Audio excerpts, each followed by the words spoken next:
Christ, I muttered to myself as the first flakes of snow started to fall. They gathered in fuzzy clumps over the windshield before my wipers cleared them away. I'd been waiting for 20 minutes now in my sister's driveway. Had I chosen to wait inside with her, I'd have been dead by now thanks to her 2 gray cats. Cute little devils, but murder to my sinuses. Puffy eyes and clogged up throat, that's just what I needed. Every Christmas, our family made the annual trip to my grandparents' cabin tucked away in the woods of Hope, Alaska, and I'd hoped to beat the heavy snowfall that was forecasted. Since my sister's license was suspended from a DUI, here I was, a hostage to time, with my finger tapping anxiously on the steering wheel. When my mother had asked me to be the one to grab my sister, I had honestly dreaded it from the start. It wasn't that we hated one another, we just weren't close anymore. After decades of constant arguments and bitter disagreements, we became distant and our relationship fizzled. Yes, we were siblings, but it felt more accurate to call us the residue of what siblings once were. Finally, like the gates of Valhalla, her front door opened, and out she came. Her hair was forest green. The last time I'd seen her, it had been white. The time before that, it was violet. "Got everything?" I asked as she clambered her way into the passenger seat. "Mm-hmm," she responded as she adjusted her glasses and stuffed a few bags in the back seat. And just like that, we were off. Hope was about a 30-minute drive, and it didn't take long for the awkward silence to inflate between us.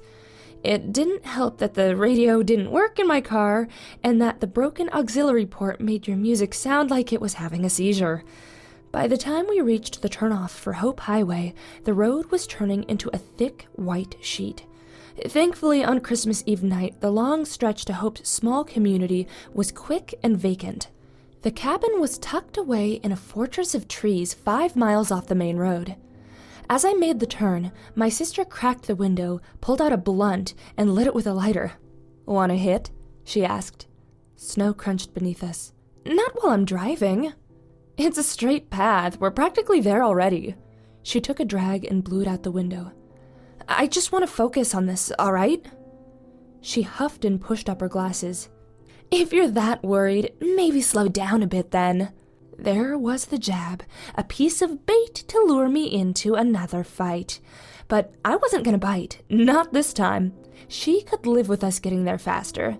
The drive was almost over, and soon I'd be in a warm living room with my feet up, a spiked eggnog in my hand, and Bobby Helms' Jingle Bell Rock in the air.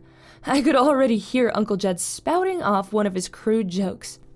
"Why does Santa Claus have such a big—" "Dude!" my sister shrieked, jabbing a finger in my side and whipping my mind back to the windshield. The car had just finished winding around the thick trail. The large body of a reindeer stood in our path. Eyes wide open and blank. It didn't move as the high beams found it. Snapped into a panic, I twisted the wheel in a desperate swerve. The car veered greasily to the side in a fine spray of slosh. The reindeer, also known as a caribou, remained still, even as the bumper soared inches from its nose. We came to a crunching halt off the main path. "Jesus," I sighed, blessed with relief. "Did we hit it?" "No," my sister said, leaning out the window to check while exhaling another plume of smoke. I wound the steering wheel back around and pressed on the gas. The wheels shrilled in place, kicking up globs of sleet, but not moving an inch. "Perfect," I moaned and unfolded myself from the seat to check it out. The 2 front tires were caked in black slush and practically swallowed in a mound of snow. I kicked at it, trying to clear off the icy debris from the treads and beneath the wheel well. When that tired me out, I resorted to scraping it off with my fingers. "Screw off, Prancer," I heard my sister call toward the dark silhouette of the reindeer, its antlers like gnarled fingers reaching for the treetops. Then she made a sort of startled yip, followed by a "What the hell?" I looked up from the scrim of snow. The reindeer was now standing tall on both of its hind legs.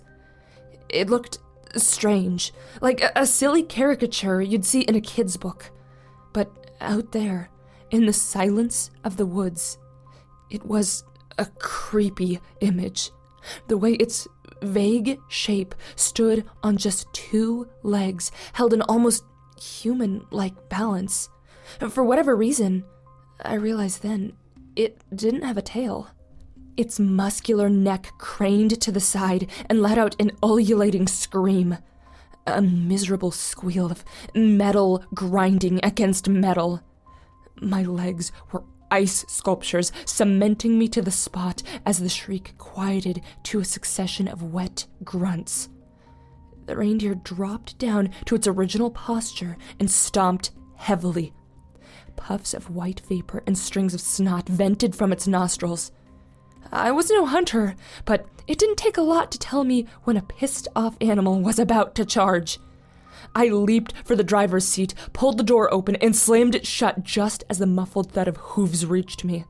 Antlers scraped against the door, and its large body practically flew over the patch I had just been standing in.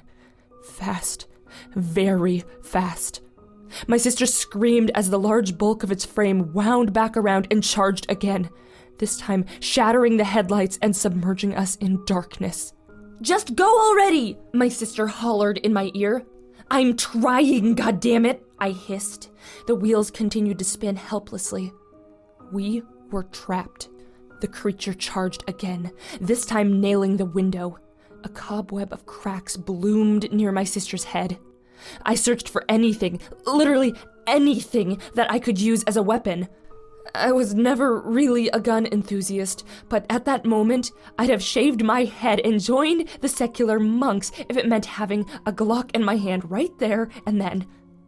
After rattling the car once more, the reindeer finally appeared to lose interest and disappeared amidst the cluster of trees. Granted some time to breathe and think, we phoned our dad and told him about the situation. He was going to come down in his pickup and get us unstuck and out of this mess. I looked over at my sister, who was taking long and steady breaths between her fingers. "Are you all right?" I asked. "What do you think?" she grumbled. "I told you to slow down." Another jab. And this time I wasn't going to have it. "You want to be useful?" I yelled. "Get out there and push. No? Then shut the hell up. I don't need it right now." She said nothing else, and neither did I, returning once again to the pocket of silence that our relationship had succumbed to. The sooner Dad's headlights peaked in the distance, the better. Suddenly, she rolled the window down. "What are you doing?" I asked. "Shh," she pursed her lips. "Just listen." Humoring her, I waited. And sure enough, the sound reached me too. The quiet voice of a little girl coming from outside. "Somebody," it whispered. "I'm lost. Please, help me. I'm lost." My sister unlocked the door and motioned to open it. I grabbed her wrist. "What are you doing?" she snapped. "There's someone out there. Just wait a second. It's weird, isn't it?" The voice continued to whine, choking between sobs and pleading for someone, anyone, to help her. I didn't like the way it sounded. The same lasting drawl between words, the same weeping sounds, like someone was hitting repeat on a speaker. Something wasn't right, and my instincts were hoisting red flags left and right. Then my sister looked at me, and her expression warped into shock.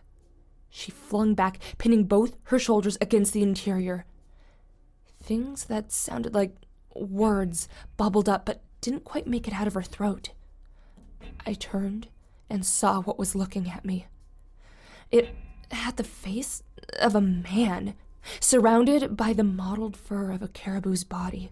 The skin was a mummified brown color, wound tightly around its long skull, like old crinkled leather. Snowflakes landed upon its wide, expressionless eyes and melted into the dark membranes of its pupils. It circled the car, bobbing its antlers and fogging up the windows as it peered inside. My heart shook the walls of my throat. I locked eyes with my sister, unable to say anything behind the sheer disbelief. I should have grabbed my phone, snapped a photo, recorded a video, anything, but my thoughts were jangled. It then let out that same horrible scream, but I didn't see its tight, contoured lips open. The sound was coming from its neck. Small, fleshy orifices, flapping open like mouths, were converting the high-pitched shrill into the mimicked cry of a little girl. "Help me! I'm lost! Help me!" Headlights glazed the area. My father's pickup came into view, paving its way down the path. The reindeer, whatever the hell it was, ran off, vanishing once again into the snow-covered thicket. Nobody believed us. Why would they? If anybody had told me that story, I would have assumed they were hopped up on some crazy psychedelic. But the reality of what I saw was cold, and it's something I still, to this day, can't fully swallow. Instead of sleeping that night, my sister and I did some research that led us to the myth of skinwalkers. Beings of some sort capable of mimicking voices and disguising themselves as animals to lure people into the woods. After reading other accounts, there wasn't a doubt in my mind what we'd witnessed out there. Every so often that night, I'd stare out the window and eye the yard, wondering if I'd seen that leathery face watching from the tree line. Neither I nor my sister ever made that trip again, much to the frustration of my family. But there was a silver lining. She and I have never been closer.